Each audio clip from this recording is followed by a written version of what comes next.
A peer support specialist is simply a person who has been through the recovery process, assisting others who are also experiencing recovery. The act of a person who has been through a certain experience, helping others go through that same experience, is a human instinct that expands far beyond recovery communities into all aspects of society. Formalized peer support services harnesses this practice and creates a framework and avenue for peer support to be practiced intentionally in the recovery field by trained peers. The following toolkits are guides to best practices and organizational policies when it comes to the supervision of peer supporters. In order to fully appreciate these tools, it's important to first understand the background and context that led to the adoption of certified peer specialist services.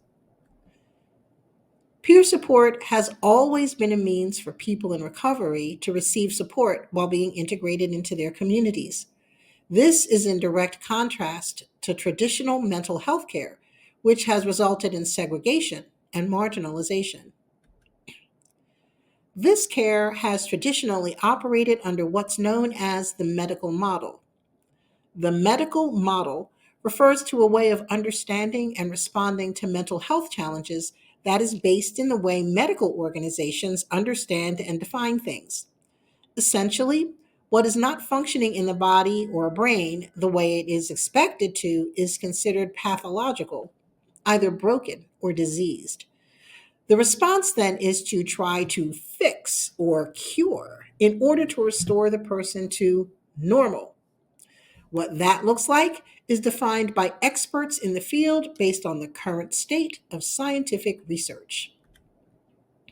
This has been the prevailing model for understanding mental health, with experts defining what is considered illness or disorder and what is considered healthy. In this model, there is little consideration for the perceptions, experiences, or interpretations of the individual themselves. Diagnosis and treatment decisions are made by experts, and the patient or person has little choice or input. Within this model, the goal is to stabilize and control the illness, which leads to controlling the individual. The intention was to protect an individual from their illness, as well as to protect the larger society from the person's illness. This has been used as justification for cruel treatment, denying individuals their agency, and segregation of people with mental health challenges from the rest of society. In early American history, people with mental health conditions were either kept in jails or prisons or confined to the attics or basements of family members' homes. In 1841, Dorothea Dix was the first to bring large scale awareness to the treatment and incarceration of the mentally ill. She advocated for removing them from jails and prisons and instead worked to create the first psychiatric asylums. She also asserted the notion that people who experienced mental health challenges could recover with proper care.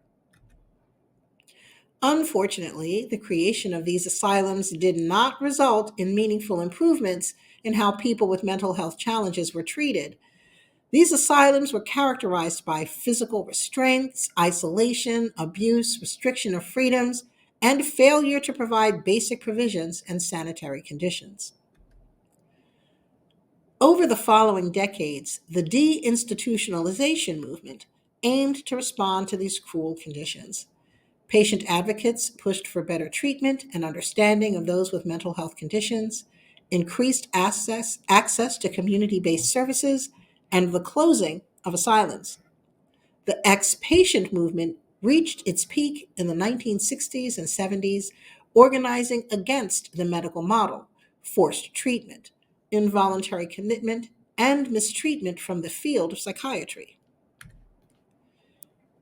The perspective of the peer support movement closely mirrors that of the deinstitutionalization movement in that it is also led by individuals who are or were consumers of mental health services, now seeking better treatment for those affected by the mental health system.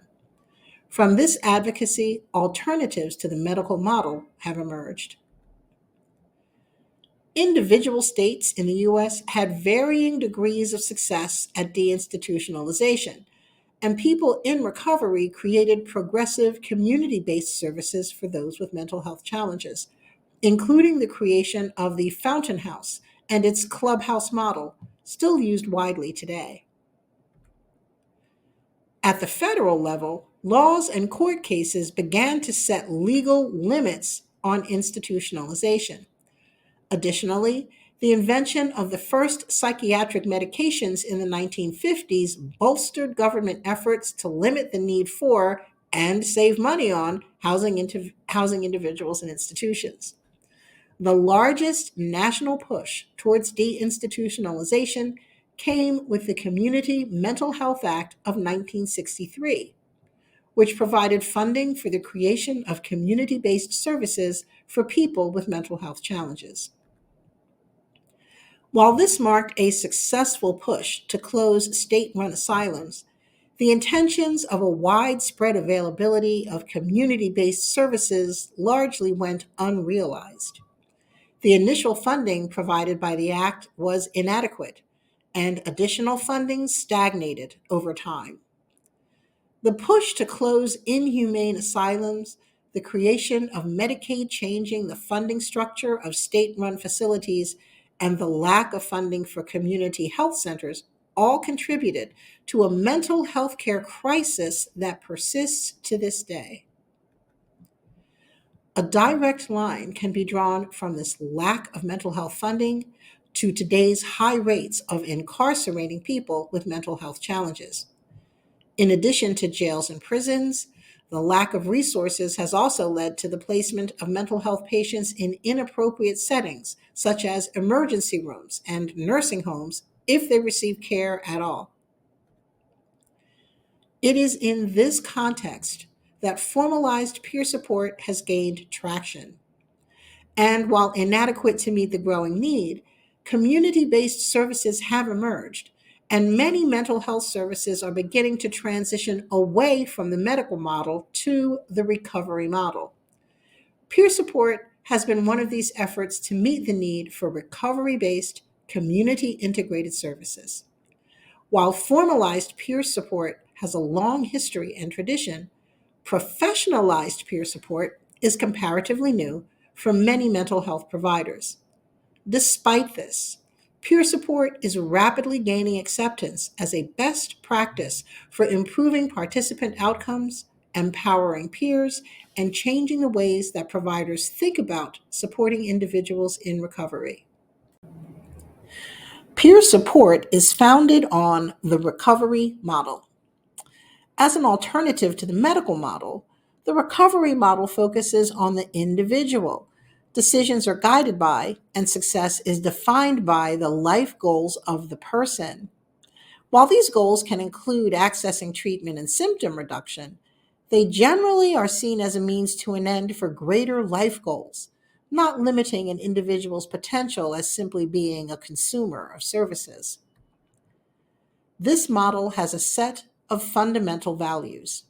The first being hope, that an individual can experience recovery, interpersonal and community support, that the journey should be completely self directed by the individual, whole health wellness, which encompasses mental health, but also social, emotional, physical, intellectual, and spiritual health, culturally competent care that is tailored to the individuality and cultural context of each person, supporting multiple pathways to recovery because there is no single right way to achieve recovery, and respect, both for the individual to practice self respect and expecting respect from care professionals.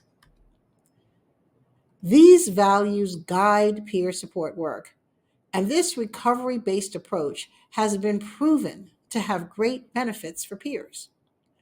Peer support programs increase a peer's self esteem, a sense of control over their lives, feelings of empowerment, hope, inspiration, empathy, acceptance, feeling the treatment is responsive to their needs, engagement in self-care and wellness, and social functioning and support.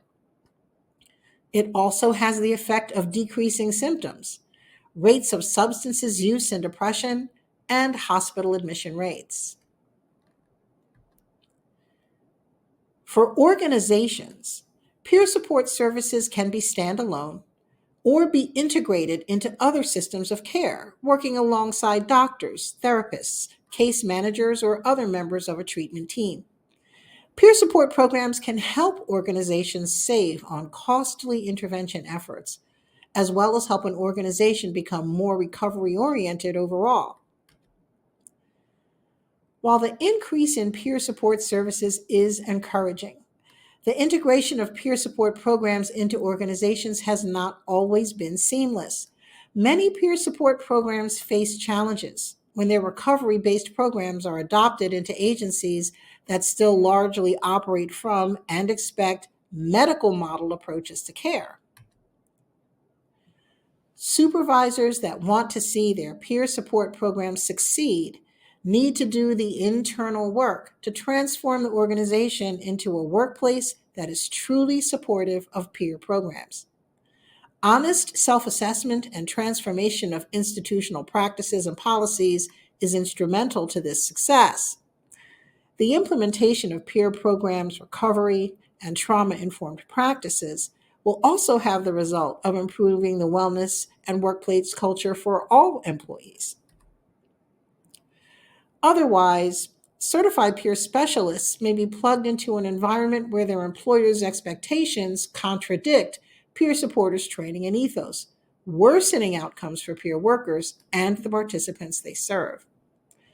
When peer specialists are not valued and policies are not made to integrate them into the organization, CPSs end up facing unnecessary barriers and discrimination that make doing their jobs much harder.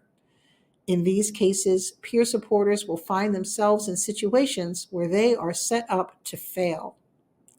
This can lead to the perception that peer supporters themselves are incompetent or unhelpful. In short, that peer supporters are the problem. This is contradictory to evidence that when done well, peer support can be a transformative benefit to participants and workplaces. The attitudes and actions of the peer support supervisor can have the greatest impact on this potential success or difficulty of the peer support program.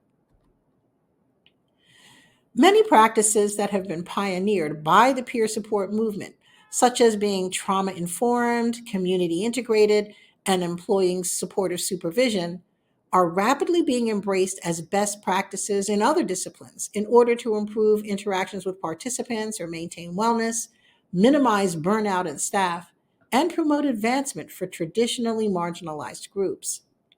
So while these guides are for CPS supervisors, they can also apply to supervisors of other related fields. Peer supporters are often seen as agents of change because of their historical context of advocacy and peer led leadership. While many organizations want to capitalize on the successes of peer support, some make the mistake of hiring a peer supporter and expecting them to conform to the existing workplace's way of doing things. This is often done unconsciously, without first considering whether the way of doing things are in fact best practices.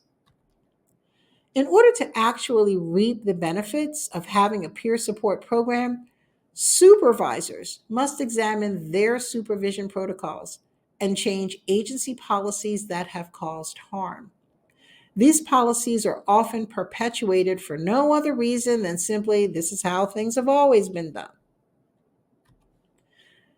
The transformative work of advocates in the recovery movement and the decades of improvement towards how we treat those in recovery shows us that the way things have always been done does not always have to be the way things are. The COVID-19 pandemic has highlighted the immediate need for workplaces to actively support the wellness of their staff and participants. Despite the strides that have been made, there's still a long way to go. This guide is for CPS supervisors peer support specialists, managers, or any other member of leadership seeking to start or improve a peer support program, as well as create a healthy workplace for all staff members. The purpose of this guide is to anticipate the common barriers peer supporters face, outline best practices, and provide guidance for how supervisors can examine and edit their policies in order to improve outcomes for their employees and the communities they serve.